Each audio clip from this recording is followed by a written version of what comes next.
Siap ya, kita mulai ya? Boleh. Baik, Alhamdulillah Pak Saleh, terima kasih telah melaksanakan kegiatan observasi dengan Ibu Rini ya Bu. Jadi Bu Yusrini, Alhamdulillah. Nah, sesi ini merupakan sesi tertutup untuk kegiatan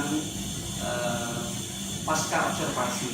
Nah, jadi Bapak silakan bercakap-cakap dengan Ibu Yusrini seputar bagaimana aktivitas pembelajaran dilakukan oleh Ibu Rini di kelas yang Bapak observasi sebelumnya. Bapak membuang waktu, kami silakan kepada Pak Saleh untuk melaksanakan percakapan dan saya izinkan untuk menjadi observer pada hari ini. Silakan Pak Saleh. Pak Yasin. Baik, Pak Muhammad Saleh dan Ibu Yusrini, terima kasih telah melaksanakan kegiatan percakapan pasca observasi.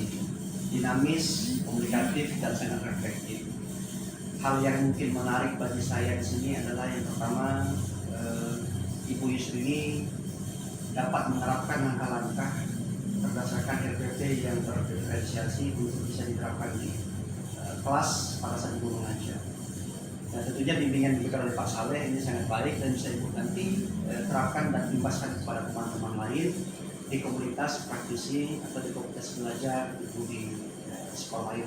Terima kasih atas kerjasamanya dan kami ucapkan terima kasih kepada Pak Saleh yang sudah memberikan sebuah suguhan percakapan yang sangat-sangat seperti podcast ini ya, seperti YouTube ya. Mudah-mudahan ini bisa menjadi